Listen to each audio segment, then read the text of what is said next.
But as a buyer's agent, our job is reversed.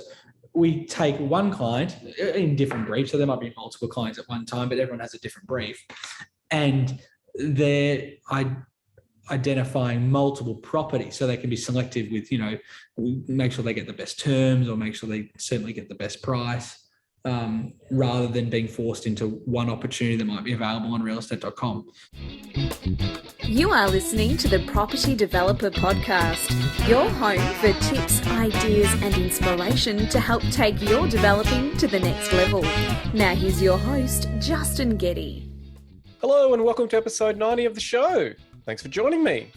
We're closing in on that 100 episode milestone. How are you doing? Keeping well? I've been pretty busy. As I mentioned in the last episode, I was doing some due diligence on a site and we ended up going ahead with the purchase.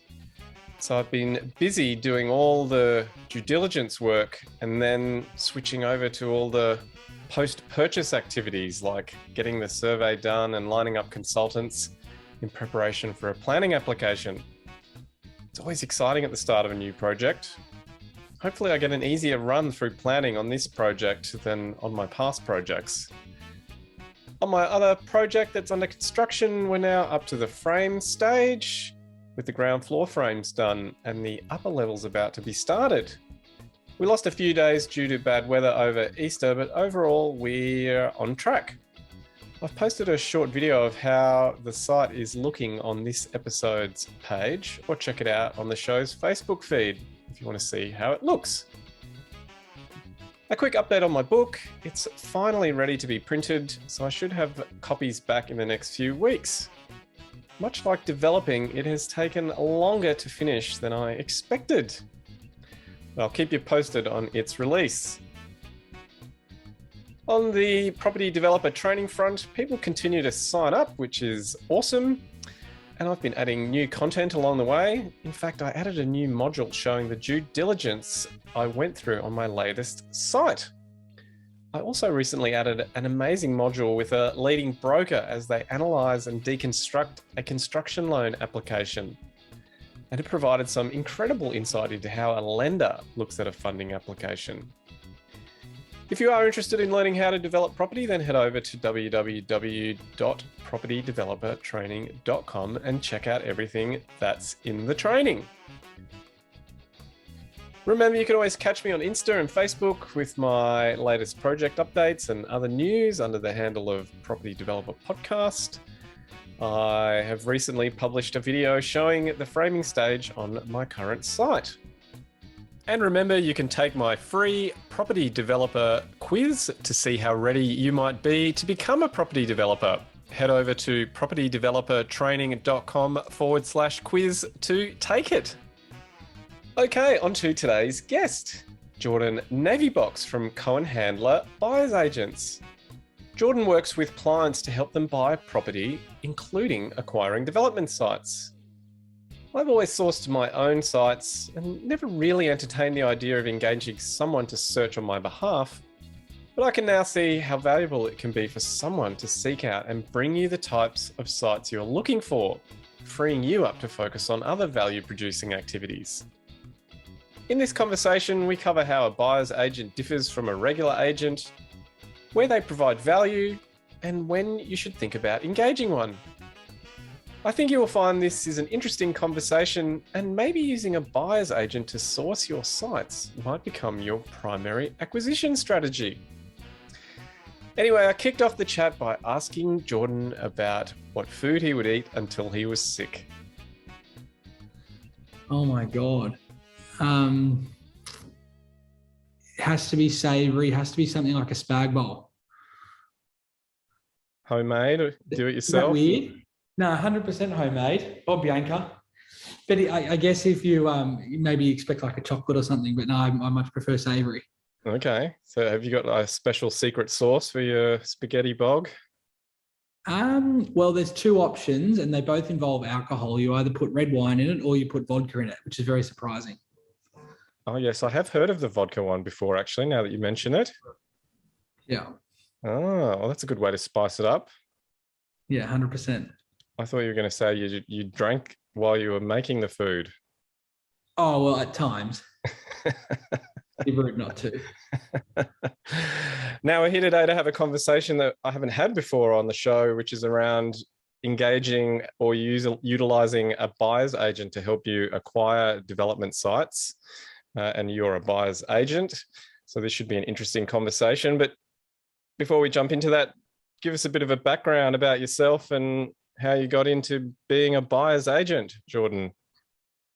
I'm lucky or unlucky. I've been in real estate for pretty much all of my working life after uni. And it was just a really fortunate linking years ago when I met a guy for a job that I thought was in real estate, but it was actually for a buyer's agency position. At the time, I had no idea what a buyer's agent was myself. But I hit it off with those guys. I just really wanted to work with them regardless of what they were doing. And have loved it and never left ever since. Okay, and so give us the short story difference between a buyer's agent and a stock standard agent. Look, an agent's job, and it's defined when they get remunerated by these people, but is to represent a seller, to find a collective group of buyers that will hopefully fight each other for the property and hence push the price up where they can.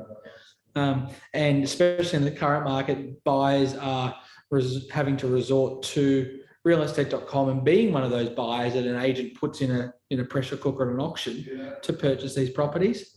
And at the moment, there's some that don't need to do well, but others that do really well, and they're really taking advantage of it. But as a buyer's agent, our job is reversed. We take one client in different briefs, so there might be multiple clients at one time, but everyone has a different brief, and they're identifying multiple properties, so they can be selective with, make sure they get the best terms or make sure they certainly get the best price. Rather than being forced into one opportunity that might be available on realestate.com. That's the main difference. And so why would a client come to you, for example, rather than searching for themselves? It's just our access to properties. The more you buy, the more you have access to. And naturally, the more relationships that you have. So most developers in the market, and I represent a lot of them, but most of them do have sort of 15 to 20 core agents that they can ring, that'll answer their phone and say, "G'day, Jeff, how are you? G'day, Stacey, how are you?" And answer by name and know them and be willing to share off-market opportunities with them, which are the key when developing. Because once it's on market, it's cooked, in my opinion. Different for investors and primary residence buyers, but developers should not be buying on market. A developer working for themselves in acquisitions might know those 15 to 20 agents. If they can come and meet myself or one of our buyers agents who would know anywhere between 800 to 1,000 agents on a first name, answer the phone by their name basis. Of course, our database is way larger of real estate agents and people that sell property. But these developers use us for our access to properties that they can't find. And so what's the relationship like between a selling agent and then the buyer's agent representing? It's really funny. There's a common misconception that they're against each other, but it's super, super collaborative. You'd be really surprised. Right now, when it's hard to find a site or hard to find a house if you're in the home space, imagine being a real estate agent trying to list one of these properties against the other 80 real estate agents in that area to feed your family, because you do it for a living. So the competitive nature of the industry has greatly changed over the last 5 years. So an agent loves being able to ring us and say, "Hey, I've got this site. No one else knows about it. I'm very nervous to tell anyone about it besides you, because if I tell them, who knows where it's going to go." And what they want to do is try and sell the property to us to get their commission, rather than risking 7 days working on the seller to go through the full marketing process and agree to their full commission and their full marketing fees, because they know that by then 3 or 4 other agents have probably been through and appraised it as well. And you just mentioned that once a property hits the market or a development site, potential development site, I think you said it's cooked. What did you mean by that? Cooked just means overpriced beyond any reasonable profit. The reason is most developers that are listening today will be scouring realestate.com 24/7, well, at least 3 times a day. And if they're not, my recommendation without using us, they should be, to ensure that if anything of value hits realestate.com and it's been mispriced, you're the one to quickly jump on it before you end up in a multi-offer by the end of the week that changes the dynamic. But yeah, I think that's just really important. And so what's the benefit to a seller of selling off market? There isn't a benefit, in my opinion. There's certainly a convenience benefit, a timing benefit. There can be an upfront cost benefit, not a net cost benefit, because the perception to the seller is, I'm going to save on marketing costs, right? I'm going to maybe save on commission because this agent isn't charging the full commission that an auction agent might charge, or if they call us directly, which so many of them do, they don't pay any commission at all. So they've got this immediate perception that they might be saving 50, 60K on marketing costs, which is material. And this is some, depending how many listeners you have, this could be awkward for myself. I could be shooting myself in my foot here, but if you go on market, you've got a far greater chance of finding competitive interest and pushing your price up than you do if you don't pay those costs that cost you to get there. So if any of your developers are listening thinking, I've got my site that's finishing, what am I going to do with this stock?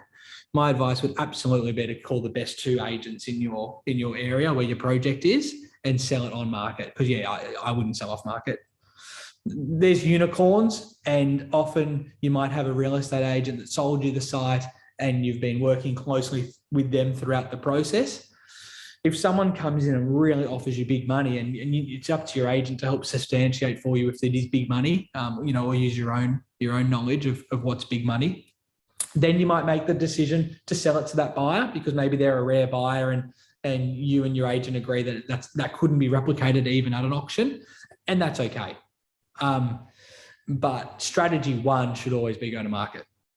Yeah, I don't think there'll be too many people listening who wouldn't be taking their finished stock to the open market, and would probably be surprised, because obviously a lot of developers want to try and pick up the next site, and selling can help them do that. But there's always another site, but there's only one good crack at a marketing campaign. So did you mention that people with land contact you directly? Yeah, they do. How do they find out about you?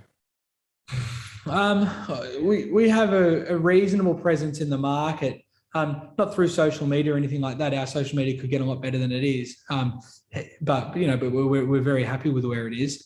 But you look at someone like Gray has 120,000 followers. I think we've got about 10,000. But more exposure to the market. Fortunately, we're buying so many properties on a weekly basis that sellers become aware of who we are and what we're doing. And with those agent relationships that I mentioned earlier, if some of these sellers, and a lot of them are out looking at other homes to buy, a big market for developers is downsizers, empty nesters. Clients that might have a property that might be worth $1.5 million. They've got no debt on that property, but they have zero cash flow. And so they want to sell that property at 1.5 million, buy an apartment closer to the city for 800,000 and have 700 left over for cash retirement. It's a large majority of sellers selling development sites are in that category. So, if they're out looking at apartments and they can't find an apartment, an agent might say to them, have you contacted a buyer's agent? Because they could help you find this apartment.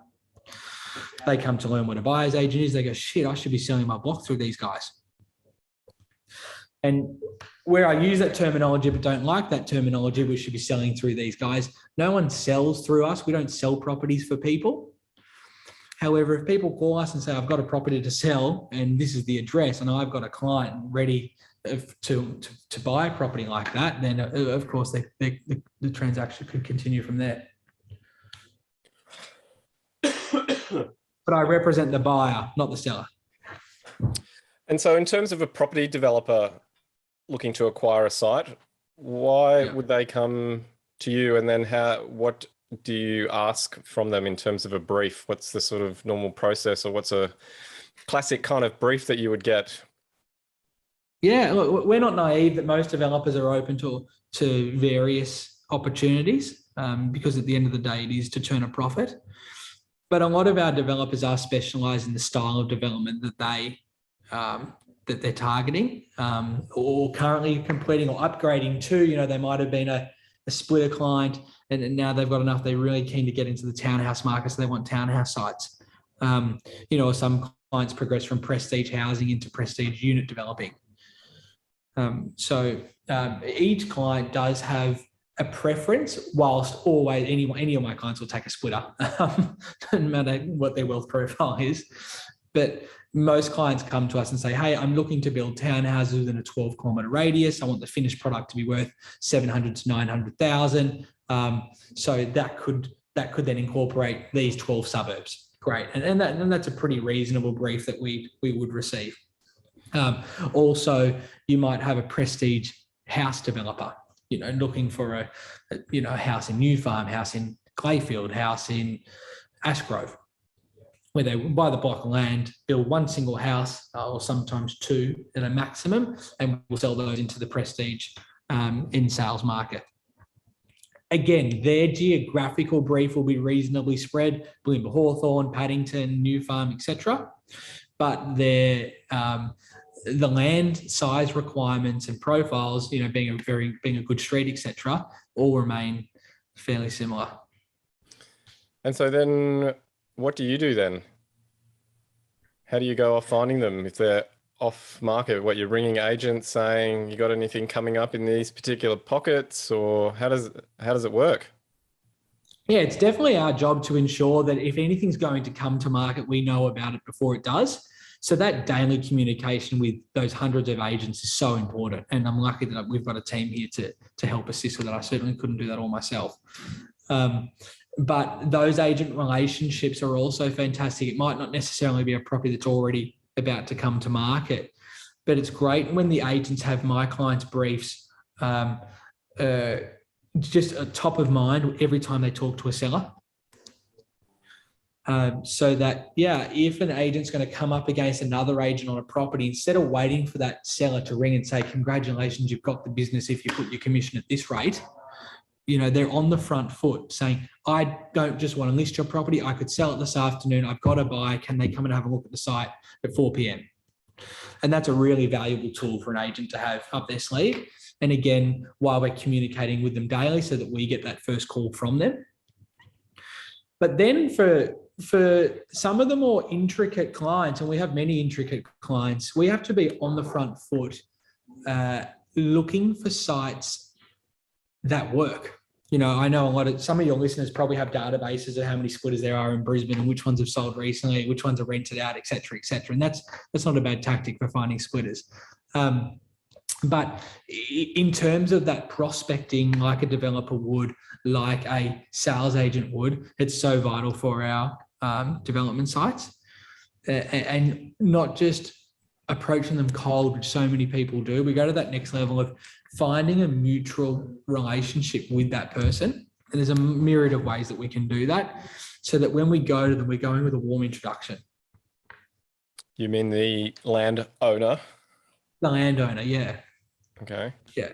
Whether it's via LinkedIn, whether it's via Facebook, as long as we've got authority to contact them, which we can usually gain, it's not like we're sort of creeping on them with the Facebook stalking or anything. But it's really good to see if you do have a mutual contact with them that could put you in contact, because that's a lot better than a cold call or a door knock. Yeah, and then what happens when you initiate that contact? How does that go?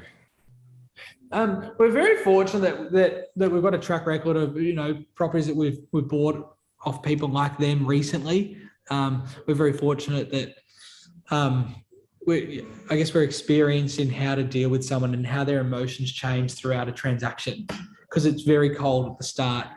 Then they get freaked out when we start belting them on price, and then obviously when they sell it, they're happy. But yeah, that's an interesting process.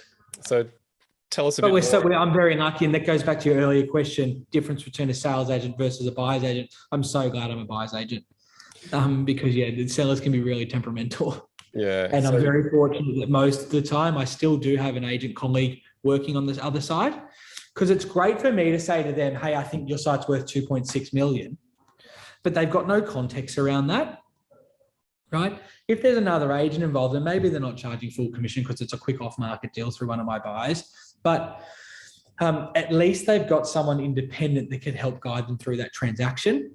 But the agent at that point is often biased because they've got, they want to close it quickly before someone else finds out about it. Yeah, I was just about to ask you about price and how you approach that with owners. Yeah, it's a good question. It's hard to define. Look, everyone's seen deals. People listening have bought good deals. People listening have definitely got friends that have bought good deals and wish they bought them themselves. And of course, I could sit here all day rattling off examples, like a splitter we bought in Banyo for $750, already on two titles, and 3 months later we sold both boxes for $670. Those deals do exist, and the seller is never bullied into that scenario. We're not in a really saturated market where you can find a property starts at $1 million and sells for 400,000, because literally even at 500,000 no one would buy it. We're very fortunate in Brisbane, and this is good for it sucks when you're trying to buy sites, but it's really good for your finished product sales, that we've got great depth in Brisbane. If someone needs to fire sell a property because they're going through financial stress or whatnot, there's still a really good depth of buyers that even if they need to make a quick decision, it's very rare that they're going to sell it for less than 10% from market value. I think that's a maximum that you would sell a property from if you knew 100% what the value of your home is. But where we have so much success, mate, is that people do not know what their homes are worth, especially in the current market. Property prices have increased reasonably dramatically over the last 3 years.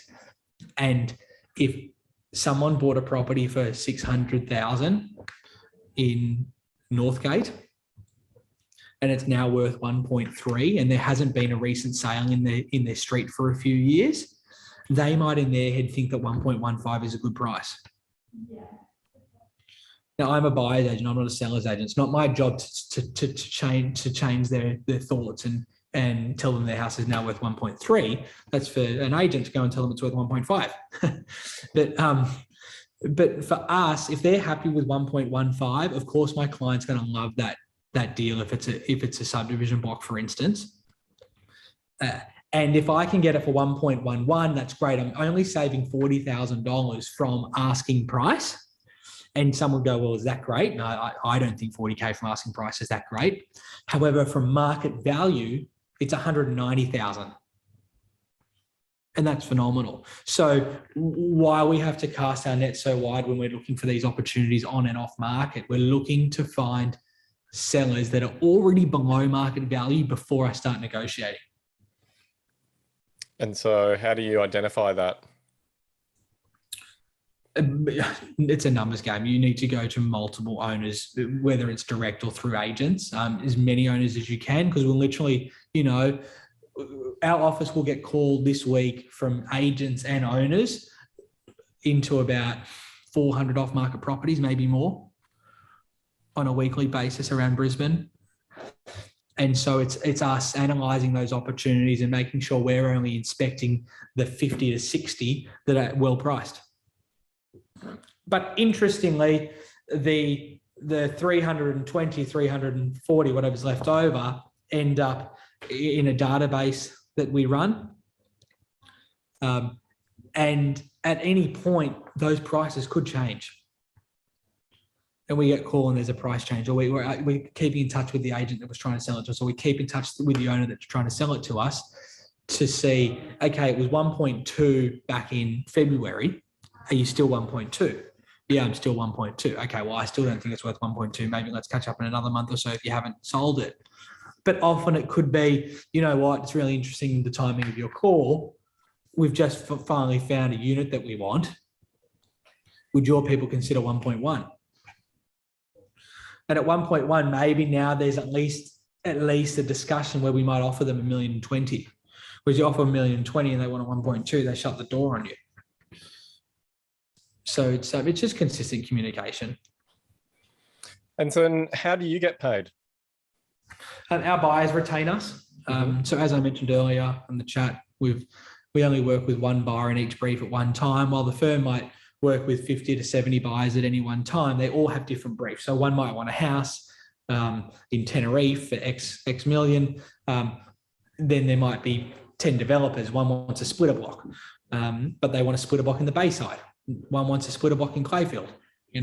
Someone wants a prestige site in Hamilton Hill to build a prestige home selling for 8 to 10 million. Someone might want a unit site in New Farm. One might want a commercial building in the CBD, etc. So naturally, we can still take on with the buyers agents that we've got in the team multiple clients, but no two clients have the same brief. So they pay an engagement fee to lock in one of those spots. And then do you get paid on a percentage basis, or is it a fixed fee basis? Yeah, we get paid on a percentage basis, ranging somewhere between 2.5% to 3% plus GST. Very similar to a real estate agent in the area. Some clients adopt a fixed fee strategy, which is totally fine, and the numbers are still relatively similar at the end. But the clients that adopt a fixed fee structure are really fixed on what they want to spend. Like I want to spend 1.8 to 2 million, so fees, I'm happy in this range, blah, blah, blah. But most of my developers might have a splitter client might say, I'll buy a splitter for 600,000 in Strathpine, but I'd also pick one up for 1.4 in Kedron. So they're going to have that spread. And therefore, that's where the percentage works really well for our developers, because if I find them that Strathpine one for 600, they don't want to be stuck paying a 1.2, 1.3 million equivalent fee. And Jordan, tell me, are all buyers agents created equal? It's an interesting question. No, I don't believe so.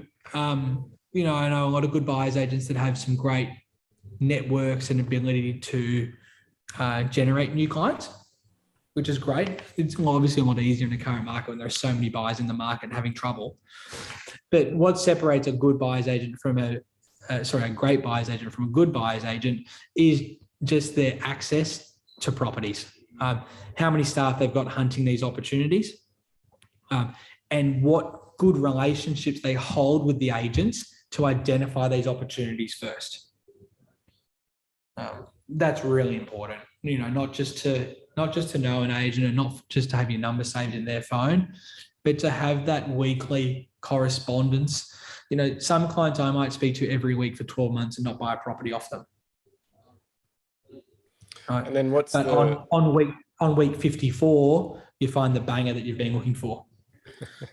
And what's the key to that good relationship with, from an agent's perspective? Is it bringing quality buyers through that will act quickly when they have opportunities?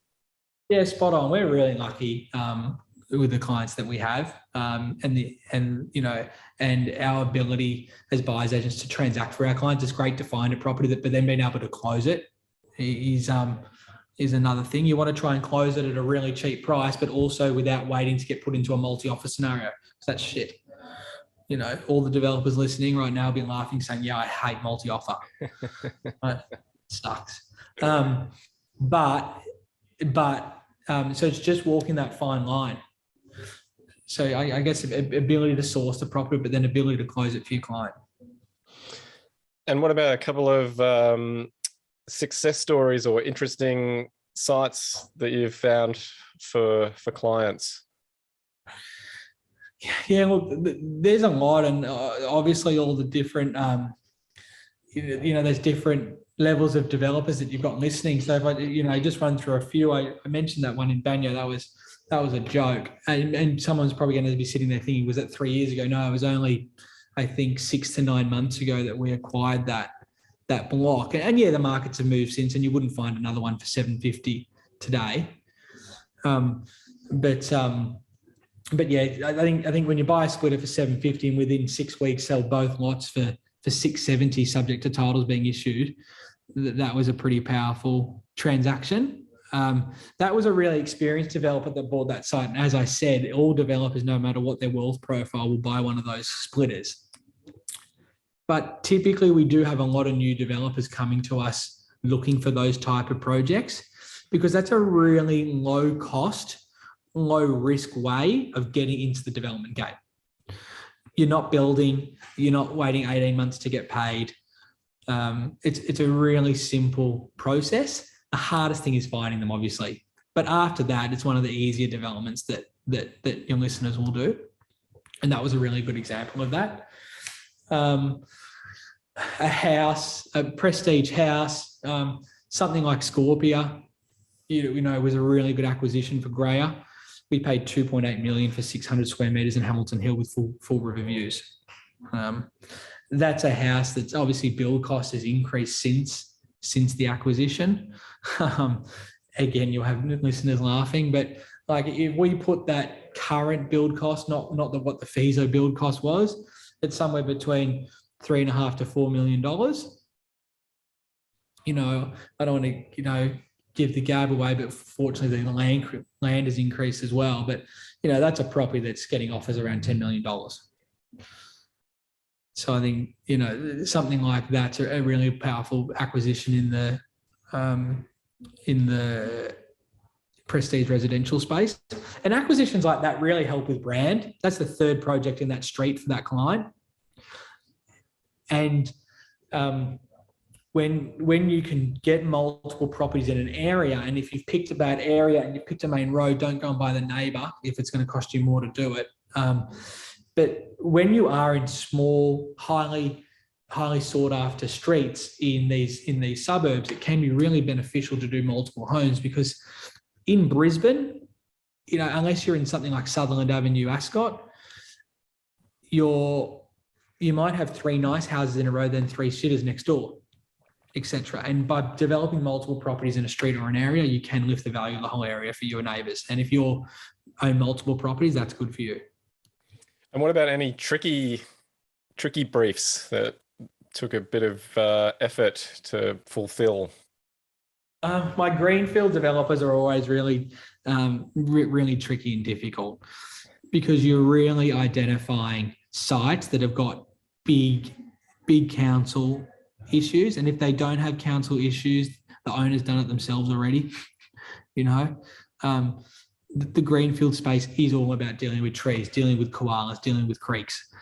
And they are the trickier developments that do take, a lot of time and effort. It makes the Brisbane City Council resi stuff look pretty simple. Well, being based in Melbourne, sort of dealing with any council in Melbourne is tricky. So I know it gets more complicated when you start getting into greenfield stuff as well. So yeah, it's never really easy going through planning.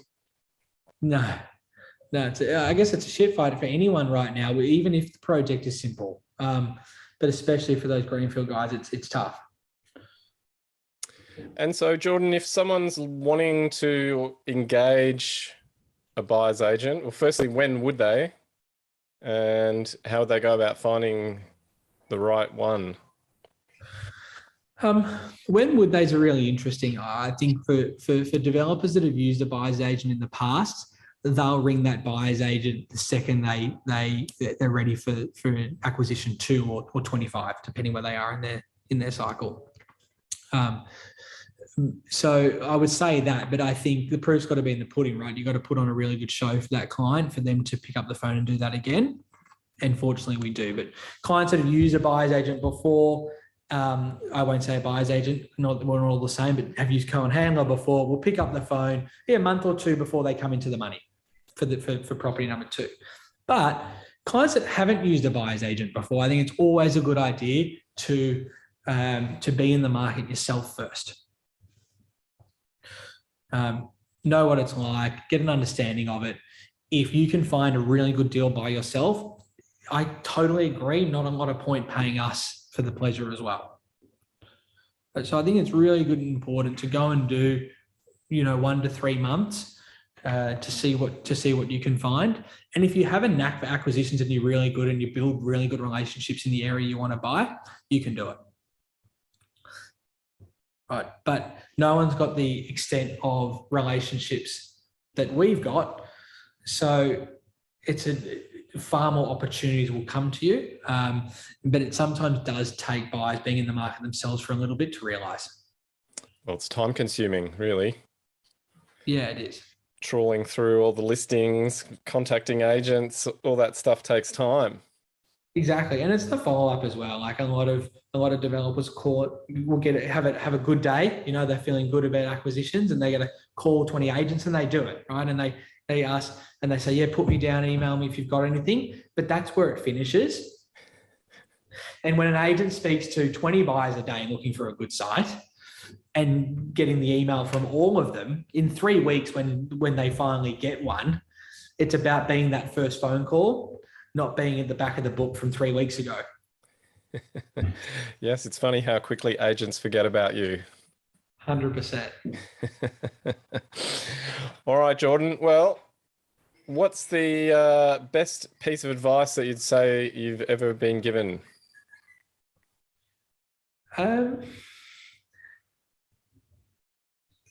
No, I'm going to say some advice to the viewers is to build your relationships with agents, because that helps you in acquisitions and it helps you in sales. Look after everyone and you'll get looked after. And that doesn't come down to a fee discussion. Just in terms of if you build a poor relationship, that doesn't help you when you're trying to find something, and it certainly doesn't help you when you're going to sell something. So I think build your agent network, or if you want a really big agent network and you're developing in a new area that you don't know, or you're going into a new field, engage someone like me. Very good. Well, where can people find out more about you if they're interested, Jordan? Naturally, we're online. Our website, cohenhandler.com.au, or Instagram, as I mentioned earlier. They can DM us anytime. All right, and you work around the Brisbane area mainly, don't you? Yeah, so obviously I've spoken a lot to Brisbane today because, I'm sitting here in sunny Brisbane, even though it's not sunny, it's raining. But we do have an office in Sydney, in Double Bay, and one in Melbourne as well, who your viewers can reach us from our website also, from listeners. Fantastic. Well, any final parting comments before we wrap things up? No, not at all. It's been great to be on. Thank you.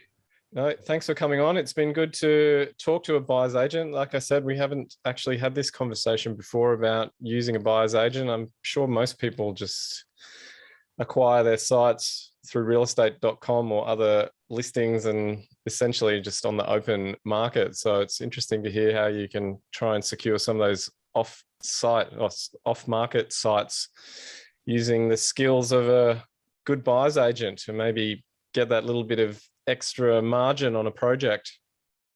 Yeah, 100%. Really important. All right. Well, Jordan, thanks for being on the Property Developer Podcast. Good to talk to you, and we'll speak to you soon. Thanks for having me. Appreciate it. See you later. Bye. You've been listening to the Property Developer Podcast. Tune in next time for more tips, ideas and inspiration to take your developing to the next level. For more developing love, make sure to visit propertydeveloperpodcast.com.